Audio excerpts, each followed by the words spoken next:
Good morning, everybody. First of all, many thanks to Dr. Lansa O'Braєna for his willingness to come and talk to us this morning. Dr. O'Brien is from the Agriculture and Food Development Authority of Ireland, to Colm O'Cribbin and Colm Halloran for their support in arranging this, and to all participants who found the time to join us today. We'll be basically online for the next hour. And this is the second in a series of meetings which we are organizing, and I'll say a bit more at the end of this meeting. Just a brief technical point: the main language of the presentations will be English, and you can find the Ukrainian translation by using the German button. And please mute the original language when Ukraine is the main speaking language. Also, we would ask people to mute their microphone when they're not speaking. I would propose that Dr. Lance will make his presentation, I think, for 20-25 minutes, maybe 30 minutes. And then if you have questions during the presentation, if you could write them in the chat, and then we'll pose them to Dr. O'Brien at the end of his presentation. Briefly, just a couple of words about me and the project. My name is Richard Moody. I'm the Agri-Trade Policy Advisor on this Agri-Trade Ukraine project, which is funded by the German Federal Ministry of Agriculture and Food. And our project supports all aspects of development of agri-food export in general, and in particular to the EU within the framework of the DCFTA.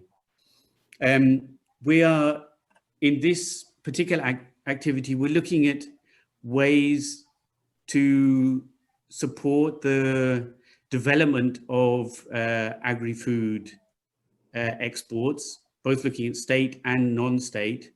Ukraine is already a hugely successful agri-exporter, but this is focused mainly on grain and oilseed, and the Ukrainian government is looking to diversify the export portfolio and to achieve various policy objectives, including value chain development and rural area development. So last year we looked at the German system and learned some very interesting and useful lessons on how they have managed to become a agri-food export giant. And now we are very interested in hearing the successes and learning from lessons from the Irish system, which has also been a hugely successful agri-food exporter, and particularly in recent years. So with that, I'd like to hand over to Dr. O'Brien to tell us a little bit more about the Agriculture and Food Development Authority and how it's contributed to the successes of the Irish agri-food industry and their exports. Okay, thank you, Richard, and good morning, everybody. As Richard has said, my name is Lance O'Brien. I work with Teagasc, which is the Irish Agriculture and Food Development Authority. This morning, I'm speaking to you from my home. Normally, I would, if I can move this on.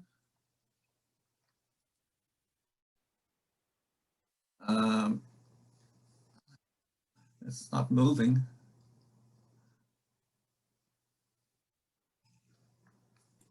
Maybe the down arrow. Oh, there it is, yeah. Yep. Yeah.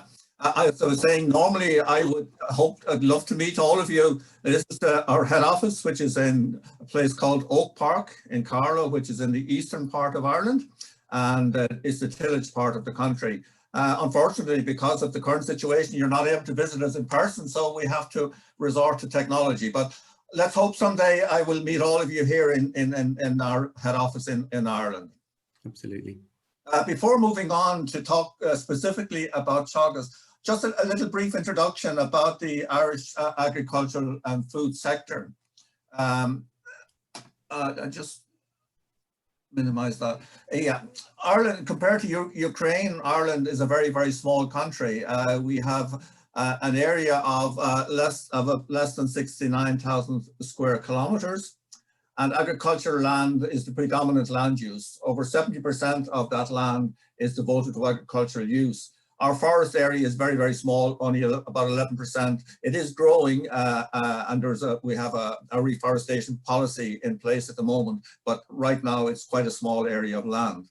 Population is, again, quite small, less than 5 million people, and it's still quite a rural population with more than 37% of that population still living in rural areas. So the farm sector, agriculture and food, extremely important part of the Irish economy. Farm sizes, again, compared to your country, are quite small. The average size of farm in Ireland right now is less than 33 hectares. It is growing, but it's still quite small. Our farming system is dominated by family farms. We have about 137,500 farms in the country right now. Our farming systems are dominated by livestock. So dairy cows, beef cattle are by far the most important sectors of Irish farming. They account for virtually all of the output from Irish farming. Pigs and sheep are extremely small. The crop area, tillage area is quite small also, again, compared to your country. Less than 11% of agricultural output comes from tillage. And then we have other smaller sectors, including horticulture and other smaller sectors also. Agriculture and food is the largest indigenous industry in Ireland. It accounts for about 8% of Ireland's GDP and also about 8 to 8.5% of our employment.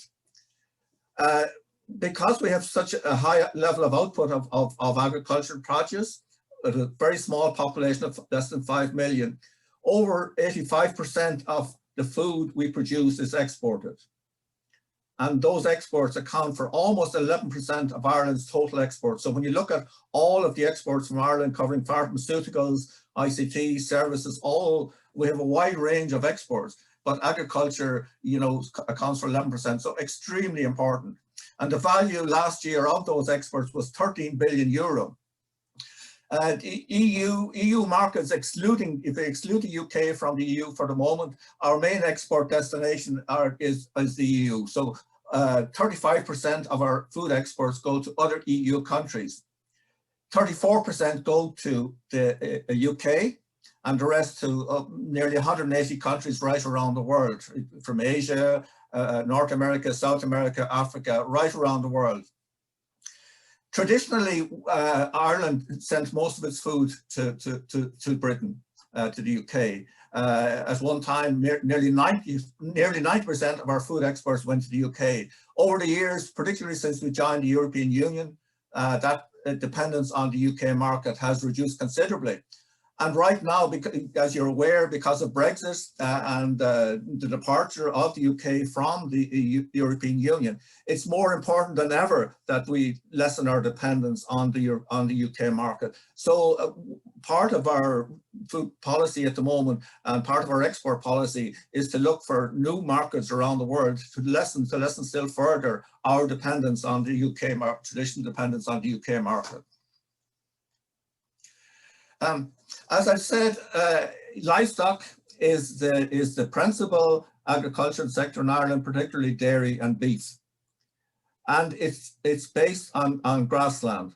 There are two key aspects to the livestock sector in Ireland. One is the very high dependence on grass, and the other is the genetics, the quality of the genetics. So over the years, Teagasc has bred a dairy cow, particularly in the dairy sector, a dairy cow, which is very suited to grassland production. It's a smaller cow with a lower level of production, but because so much of the output is dependent on grass, the costs are very low. So profitability in the Irish dairy sector is extremely high. And a recent study just published earlier this week comparing profitability in Irish dairy with profitability in other big dairy producing countries around the world, including Denmark, including the Netherlands, Germany, New Zealand, that profitability in Ireland is much, much higher because our costs are so low. So grassland is extremely important. And this is where we get this, the brand used by our Food Export Board is Origin Green. The green grass of Ireland is what we depend on. It's sort of the selling point for Irish food products around the world. And research in Teagasc has focused very extensively on grassland, on producing more grass, ensuring that the cows eating our grass are suited to that system. So a lot of the work is done around extending the season. So that means getting cows back out onto grass earlier in the spring and keeping them on grass later into the autumn. So the number of days on grass has increased over the years. Because in the winter, our winters here are so wet, the ground obviously becomes extremely wet. Grass growth slows down, so the cows are indoors during the winter. But as I said, the research is focused very much on extending the season out onto grassland because the costs are so low. So that's just a little bit of background. The other point about Irish agriculture and food and why we have been so successful is that over the past number of decades, we have 10-year strategies, industry strategies, which have been, these strategies have been led by the Ministry of Agriculture, but they involve all people, all of the stakeholders in the industry. So the research, the education, the farmers, food industry, policymakers, all have come together to produce these 10-year strategies. The current one is called Foodwise 2025. It will run up until 2025. There is a new one being developed right now called Agri-Food 2030, which will be published early in the new year. So these strategies have been extremely important in bringing the whole industry together to, to agree on what are the targets, what are the big things, what are the important issues for Irish food and agriculture. So there is, a good sharing of understanding and a common purpose amongst people in the private sector, the public sector, right throughout the industry. And Foodwise 2025 is extremely important in that it set very ambitious growth targets to increase our exports by 85% to 19 billion euro. Right now, as I said, we're at 13 billion. So the ambition is that by 2025, that will have grown to 19 billion. Also to increase added value. Traditionally we exported a lot of commodity like yourselves. We exported commodity items like live animals and large cuts of and other low value products. Right now, the emphasis is on increasing the value, adding value to the agricultural products we produce. We also want to ensure that primary production improves. So there's a name there, there's an objective there to increase the value of primary production by 65%, also up to 10 billion. And to create more employment. We see, because agriculture is so important in the rural areas and in some of the less well-developed regions, it's important that job creation is also given priority. So the aim of the Foodwise was to add 23,000 direct jobs to the agri-food industry. And again, that ambition is on target. Also, as I will show in a couple of minutes, I mean, Ireland has a serious sustainability challenge to meet.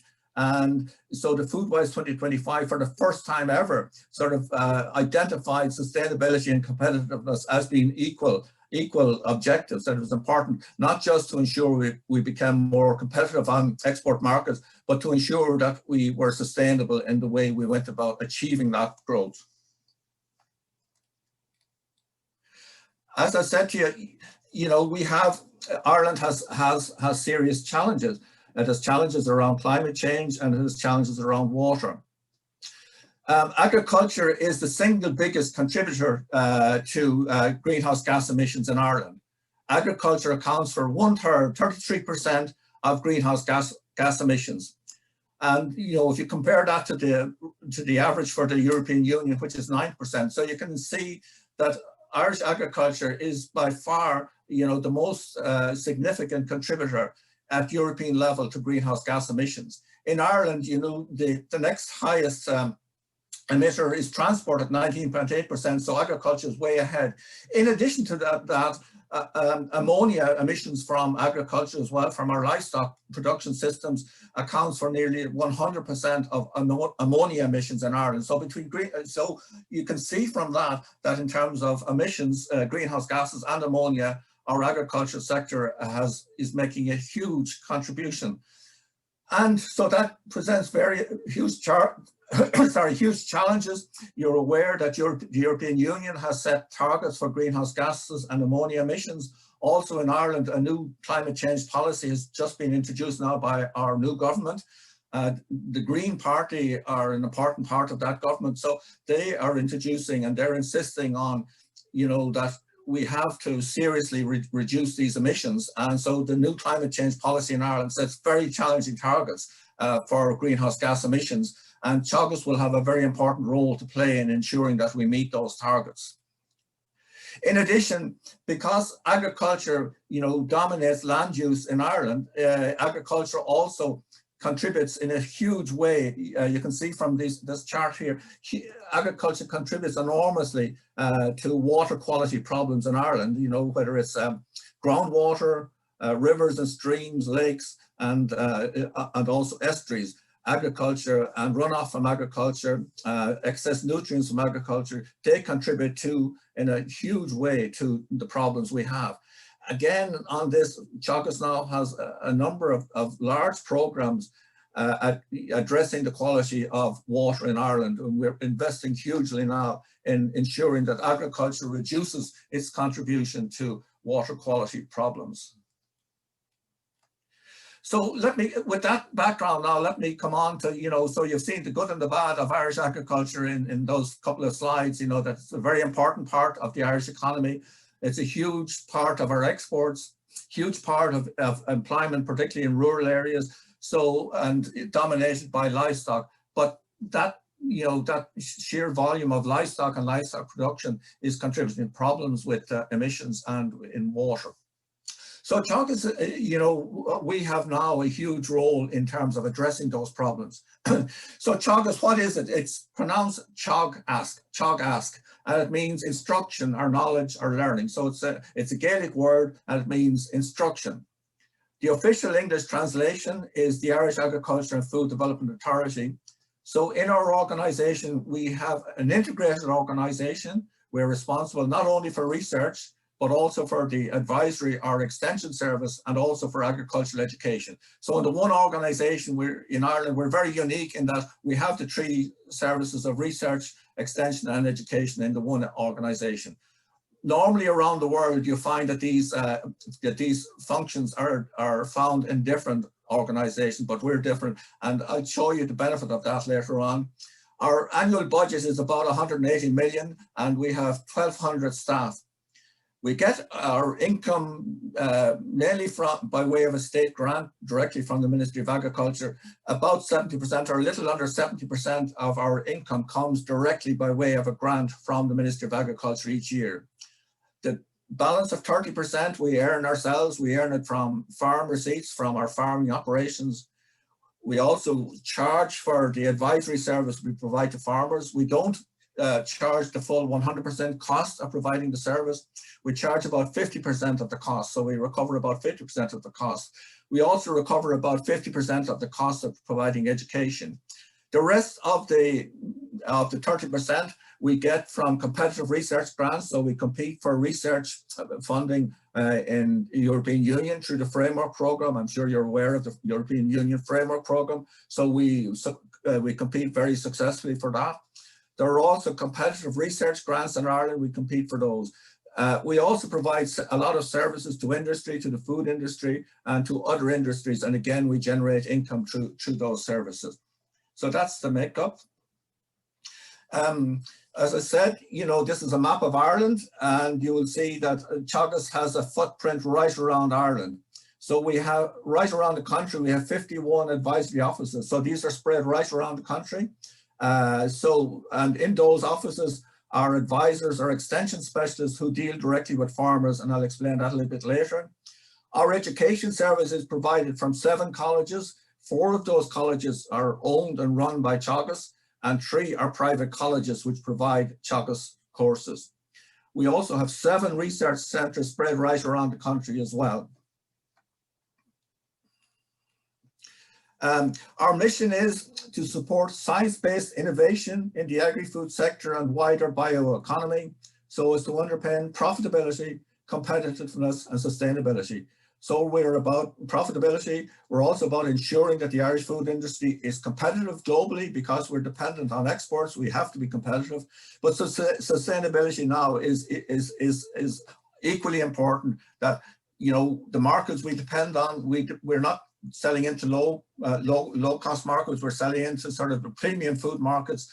So people are demanding, the consumer and the purchaser of Irish food around the world, more and more, those people are demanding that the food be produced in a sustainable way. So that's extremely important for us.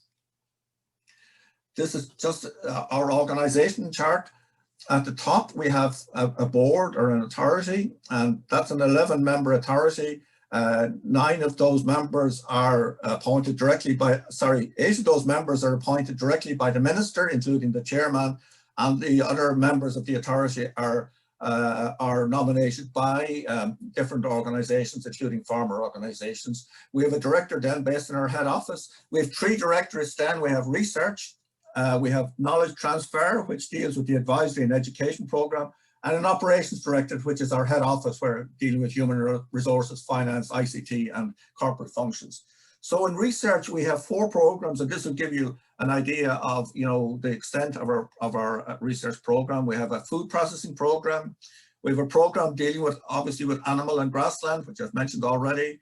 We have a smaller program, crops, environment, and land use. And then finally, we have a program also on economics and rural development. Just briefly then, in terms of our research, we have about 250 researchers in total. 130 of those are permanent scientists, and the rest are postdocs or contract research officers. We have 250 PhD students. We call those, it's called the Wall Scholarship Program. And those students are based on Teagasc centres for the most part, and they're jointly supervised by a Teagasc researcher and also by a researcher from university. And we have those students registered in universities, not just in Ireland, but right around the world. We have them in Africa, North America, Australia, New Zealand, and elsewhere. And there are about 300 support staff also in our research centres. The budget is about 67 million euro for research, and we generate that or earn about 45% of that from various activities, like competitive research grants or providing services to industry. We have a portfolio of 370 research projects each year. Our research is mainly applied. Our objective is to ensure that the findings or the outcomes or the knowledge from our research can be applied on farms or in food companies within a time horizon of 5 to 10 years, certainly less than 10 years. So most of our research is very applied, but we also have a small amount of basic research going on also. So the model which operates in Ireland is that the universities have responsibility in the main for basic and blue skies research. Teagasc is focused on applied research with a short-term horizon. We have a very strong relationships with the food industry and with the agri-supplies industry in Ireland. So we provide a lot of different services to them during the year and generate quite a lot of income from the provision of those services.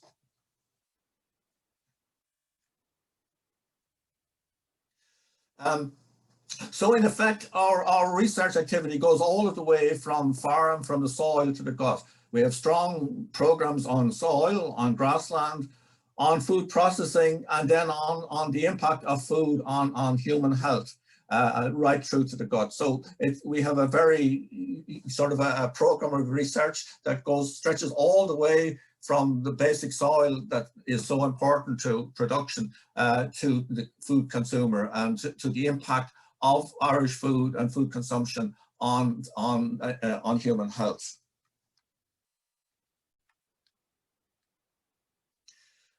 We provide, as I said already, we have a lot of different facilities which enable us to provide services directly to the food industry. For example, on the top left-hand side of the screen, you will see this small company called Moorpark Technology Limited.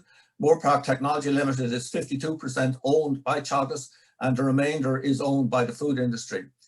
In Moorpark Technology Limited, we have a small pilot plant which is capable of producing 30 tons of milk powder. So we have a large dryer there. It's like it would be like a normal food processing company, only a dairy processing company, only much smaller. So dairy companies can, when they want to produce a new type of powder or develop new products, they can come in here into Moorpark Technology Limited, produce the powders in small quantities and do the research there. So we're extending that. This new building you can see down on the down at the bottom right-hand side of the slide is a new facility called the Food Innovation Hub, and that will enable us to bring in about 50 companies at any one time to work with us in developing new products and new processes. So, using the facilities on the site.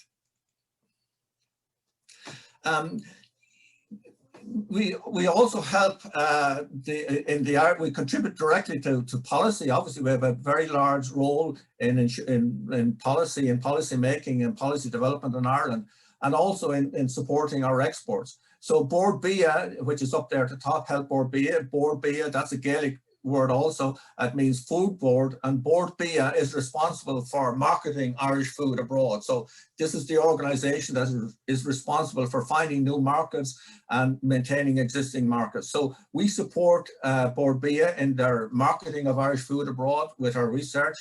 FSAI is the Food Safety Authority of Ireland. I mean, obviously, for a country that is so dependent on food export markets, we have to ensure that our food is safe.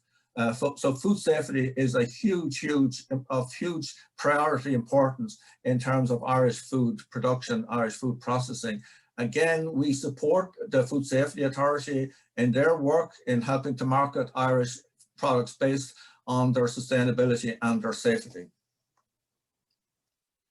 EI, Enterprise Ireland. Enterprise Ireland is responsible, as the industrial agency responsible for developing the new companies and attracting in companies. FDI is foreign direct investment. So it's responsible for attracting in companies to set up in Ireland. And again, through our work, we support Enterprise Ireland, and we support the setting up and establishment of new companies, foreign companies in particular. Because we have such a strong base and such a strong reputation in food science right around the world, we are able to attract in very large food companies to set up in Ireland. And the infant formula industry is a good example of that. Ireland is now responsible for about 14% of the world's exports of infant formula. And so these are all multinational companies that have set up in Ireland, and we work directly with all of them in developing their products and helping to develop their markets. So as we see it, innovation, research, innovation is the key to growing our export markets. So we have, for example, developed technologies to extend the shelf life of products to enable us to export to markets further and further away from Ireland. Smart ingredients, again, enable companies to develop sort of powders in new ways, and to develop new powders for different markets around the world. Our expertise in quality and safety, I've mentioned already, is extremely important. And also supporting the traditional dairy industry to diversify. So that innovation, the innovation that we support, that we promote, is extremely important to the huge growth that we have seen in the exports of food from Ireland in recent years. So that's our research service. So as the second element then of the organization is the extension service or the advisory service. And here we work at, we have about 200 advisors spread right around the country. As I showed you on the map earlier, we have 51 advisory offices around the country.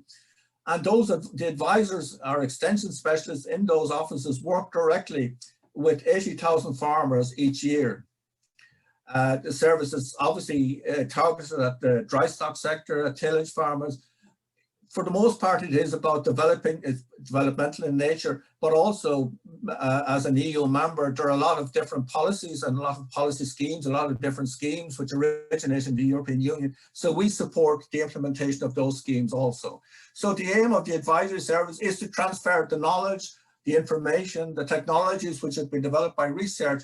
The work of the advisory service is to transfer that knowledge to farmers and to do so as quickly as possible. And traditionally in the past, that was done by way of farm visits to individual farms. That is no longer what we do. We work now through what are called discussion groups, where groups of farmers, maybe 15 to 20 farmers, meet on each other's farm.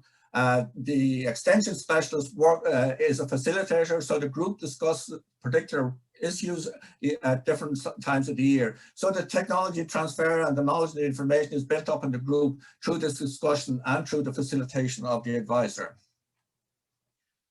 This is just very briefly the model we use. When all new research is tried out on farm systems within our research centers. We have a number of research farms where, as I said, we try out different pieces of technology, new bits of information on those research farms. It is then moved to what are called better farms, and these are actual commercial farms. So we have a number of these better farms around the country where the knowledge is transferred to and is tried out. And individual farmers then can come and visit those better farms and see new systems in operation. It is then transferred from those better farms through the discussion group model, which I mentioned earlier on.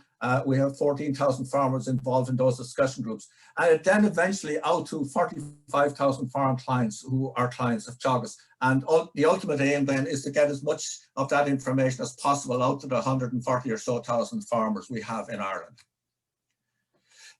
Just finally then is the education program. That Teagasc is also responsible for the farm agricultural education of young people and also of adult farmers.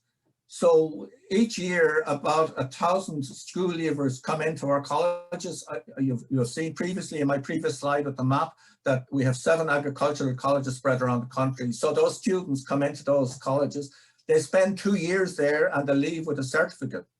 And those students are going back into their own farms. As I said, we have a family farm system. So those students come in, they spend their 2 years learning about farming, learning the skills and what's needed in order to survive now on farming. And they go back and they are the next generation of Irish farmers. But equally for existing farmers, for existing adult farmers, we have continuous education for them also. So we put on courses and skills development programs right throughout the year for those farmers also. So in terms of what's been achieved, and these are just some examples of what has happened in Ireland, that as I've mentioned already, our dairy production industry is now globally competitive. That the cost of Irish dairy production is far, far lower than our competitors right around the world. In terms of our beef, we're the 5th largest net exporter of beef in the world. We manufacture 15% of the world's traded infant milk formula. We have a global reputation for clean, green food production. We engage with about 250 food companies each year and help them in their diversification and process development. We have bred the potatoes, particularly this rooster potato. That potato was bred in Teagasc, and it accounts for 60% of the Irish crop grown. On the environmental side, we have programs which have enabled farmers to reduce inputs of phosphorus and other fertilizers with considerable savings. And finally, virtually all of the public policy relating to Irish agriculture is dependent on inputs from Teagasc. So we have a huge impact in terms of policy development in Ireland. Finally, just to mention very briefly that Teagasc also has an overseas and international agricultural development program. We work with, we support Irish Aid. Irish Aid is the organization which is responsible for Ireland's international aid program.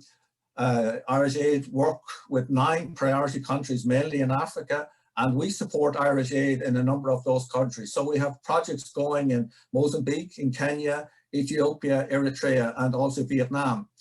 So what that involves is transferring the knowledge and information and capacity which has been built up in Irish agriculture. It's transferring that knowledge with the support of Irish Aid to helping small farmers right around the world, particularly in Africa, to develop their farming. So I've run a little bit over, so I'll stop at this stage, Colin and Richard, and I'd be very happy to deal with questions. If there's anything I can't answer right now, I promise to come back and talk to my colleagues and come back with answers. Also, I will make this slide presentation available. I'll send it on to Colin now immediately. And if there are any other documents or any other publications or anything you would like, do give me a shout. Colin will have my email address. Also, I would ask you to check our website. Our public is www.teagasc.ie, and you can get access to all of our publications there. But if there's anything particular you would like, do come back to me.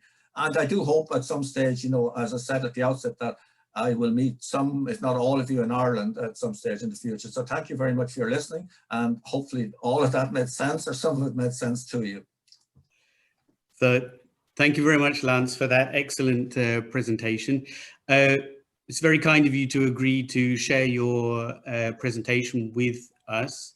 We'll translate it into Ukrainian and post it on our site if you're happy for us to do that. Yes, absolutely. As well as if you're also happy for us to put the recording of this online meeting onto our website. Of course, yeah, absolutely, yeah. I will. I think it would be very useful for people to have access to the written material you're talking about. I personally will check on the website, but I know that we have people who are very interested in the extension service and also into the education system that the Irish have had. One question from my side would be, at the moment you're talking about 50% cost recovery for extension and for education, as I understand. Yes, yes. Has that always been the case, or when there's a long history, I know, of extension and agricultural education. Did it start off with a larger state contribution, or has it always been approximately like that? Yes, it did, Richard. You're right. There is a long history of education extension in Ireland going back over 100 years.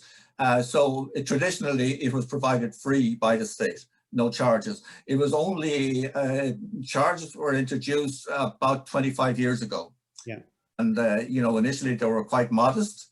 They have grown in size over the years. As I said, now the charges account for about 50% of the cost of providing the service. I should also mention that there are private consultants in Ireland also who provide advisory services. So we work with them, in many ways, but they charge obviously full commercial rates for the services they provide. So in addition to the state service, there are private consultants also providing a service. But you're right, the charges were introduced about the mid-90s, so it's about 25 years. But prior to that, there were no charges.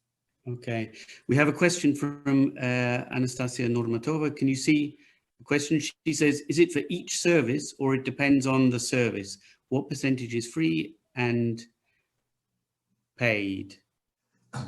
Well, I just explained briefly. It works on a contract basis. So we have contracts with 45,000 farmer clients, advisory contracts. As I said, there are about 138,000 farmers in total in Ireland, but many of those are extremely small, tiny farms. Of the commercial farms, there are probably about less than half of those farms are commercial farms where there's a reasonable income generated. So we have contracts with 45,000 of the most important farms. They take out an annual contract with us and they pay a fee depending on the level of service. So the cheapest contract would be about 150 euros per year. So the person who takes out that low value contract would get a small amount of service, maybe get some service by phone, would get some of our publications and would get some services from an advisor on phone. Then the contract can go up to about 1,500. The highest charge would be about 1,500. And at that level of service, obviously the farmer is getting visits, will get a couple of visits a year onto his or her farm, will also get all our publications, can attend all of our events, and has access to a lot of other services, which the person who's paying the lower contract would not get. So there's quite a range of variation, quite a spread in terms of what farmers pay. It ranges from about 150 euros per annum up to about 1,500 per annum. Super. Then obviously, if they want other services, for example, if they want soil analysis or analysis of some of their products, grain analysis or analysis of milk or whatever, there would be separate charges for those. Just one follow-up question, maybe Colm afterwards if you have a question, but one follow-up question. At the time when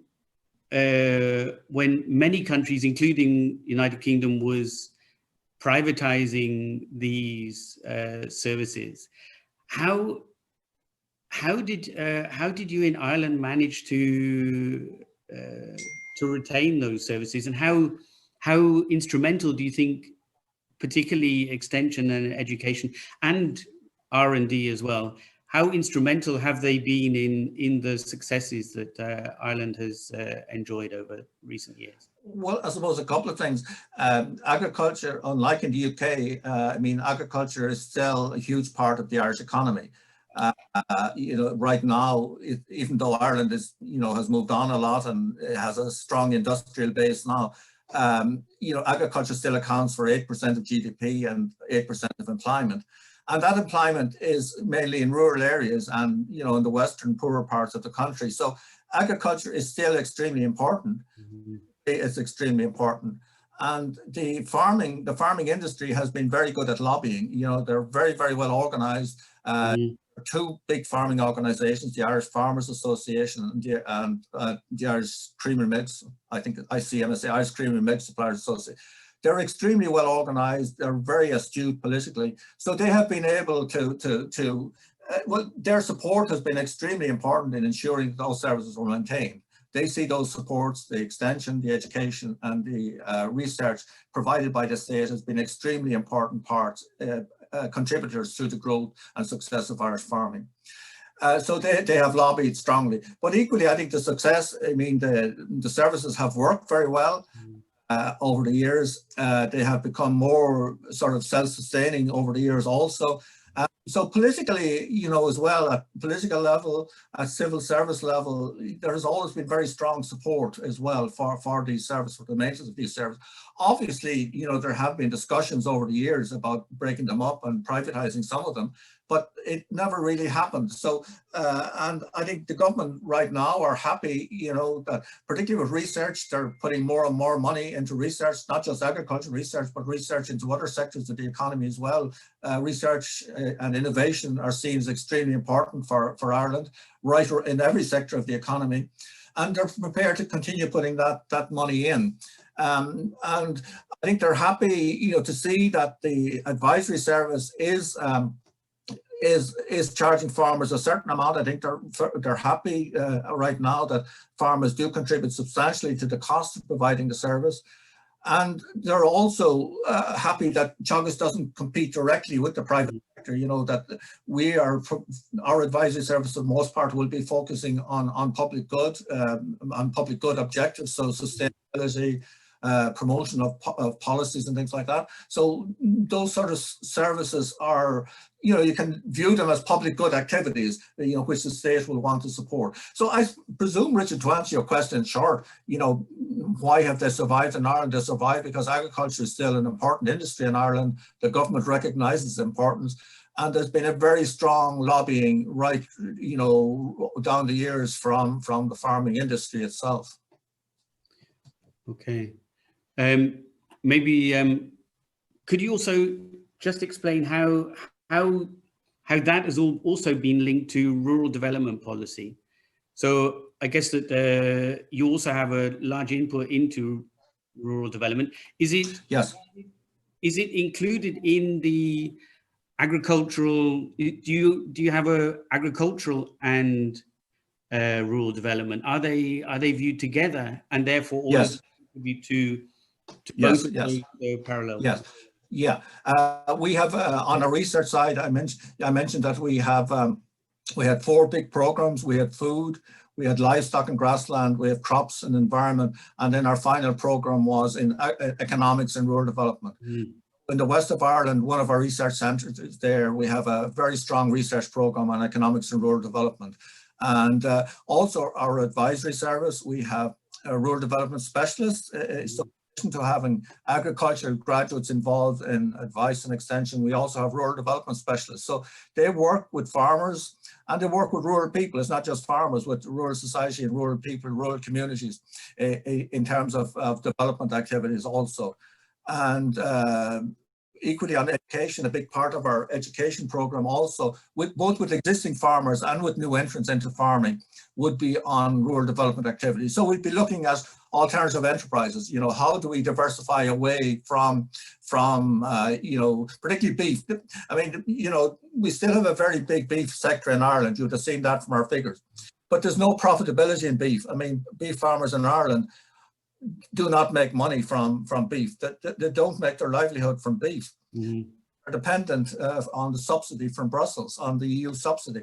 Without the EU subsidy, Irish farmers would not make money. You know, the costs of producing the beef are, for the most part, are higher than what they'll achieve by selling the animals in the market. So they're dependent on the subsidy. Equally, a lot of our beef farmers are part-time.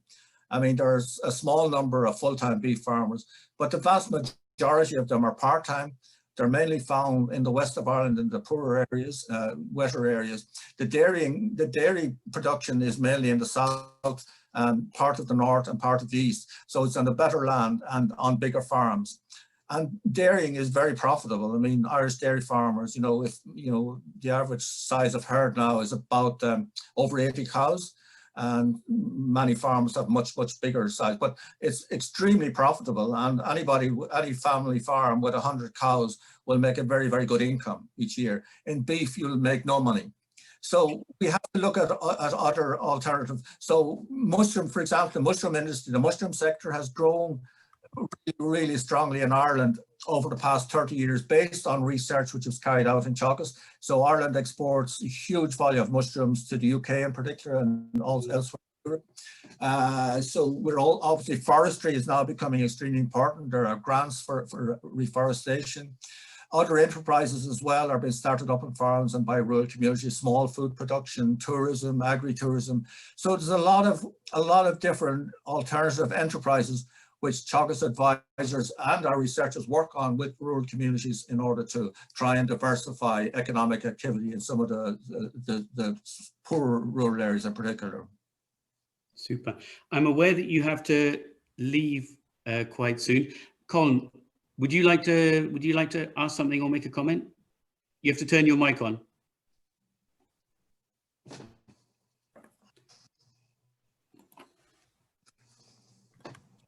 Just a quick question, Lance, because I know you have to leave. In terms of in the beef sector, the fact that there's a lot of older, smaller farmers in the west of Ireland supplying cattle into the value chain, do you think then that beef production in Ireland will drop significantly in future years as a result of that? Because once they die off, they'll be going to replace them. It will, Colin, and you know, the decline is starting already. As I said, I mean, there are a number of reasons for this. One is that it's not profitable, you know, so there's little point in, you know, for a young person going into a small beef farm, there's no money. So the decline is underway. I think also because of our problem, and again, you'll have seen that at the beginning, we have a huge problem, a sustainability problem with our livestock in Ireland. Yes. They contribute to our greenhouse gases, our ammonia emissions, and our water quality. So there's huge pressure on now from you know, externally and from within government to reduce the impact of livestock on our biodiversity and on our emissions. And, you know, I think eventually one of the ways which that will happen, I mean, it will be very difficult to reduce the number of dairy cows. Dairy cow numbers have increased enormously. I'm sure our guests from Ukraine will be aware that up until 2015, from 1983 to 2015, a quota system operated within the European Union for milk production. So Ireland and other countries were limited in terms of the amount of milk it could produce. So as soon as those quotas were lifted in 2015, Irish milk production grew and grew and grew with just, you know, this huge increase in the production of milk in Ireland. And, you know, and that's still continuing. Many farmers are converting from beef to dairying. Some farmers in tillage are converting to dairying as well because it's so profitable. So it'll be very difficult to stop dairy cow numbers increasing, but government can and probably will have to intervene at some stage to reduce the number of beef cattle as a way of contributing to reduction of greenhouse gases. So that in the future, beef production is likely to be a byproduct of the dairy industry. Pardon? Beef production is likely to be a byproduct of the dairy sector. Oh, it is. That's happening. Yeah. So suckler herd, which was traditionally the major part of our beef sector, that suckler herd will decline, and so it'll be dairy calves now will be the future of beef sector. Super. Thanks. I know you have to go, Lance. So absolutely. If there are no further questions from participants, as I say, we'll be posting the presentation, the video, and any material we get on our website, and we'll send to participants. I'd firstly like to thank Lance for his excellent presentation and discussion, and also to Colm for setting it all up. And of course, to everybody who's participated. Please, if you think of any questions subsequently or have any requests for further information, please contact us at the project. And on that note, I think I'll say see you at the next one, and good luck to everybody. Thanks very much for your participation. Yeah, thanks to everybody. Thank you. Bye-bye. Take care. Bye for now. Bye. Cheers.